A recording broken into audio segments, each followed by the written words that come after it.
قل أندعو من دون الله ما لا ينفعنا ولا يضرنا ونرد على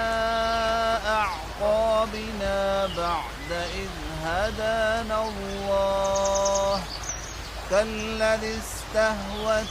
الشياطين في الأرض حيران له أصحاب يدعونه إلى الهدى ائتنا قل إن هدى الله هو الهدى وأمرنا لنسلم لرب العالمين وأن أقيموا الصلاة واتقوه وهو الذي إليه تحشرون وهو الذي خلق السماوات والأرض بالحق ويوم يقول كن فيكون قوله الحق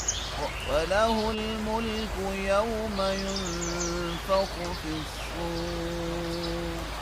عالم الغيب والشهادة وهو الحكيم الخبير وإذ قال إبراهيم لأبيه آزر أتتخذ أصناما آلهة إني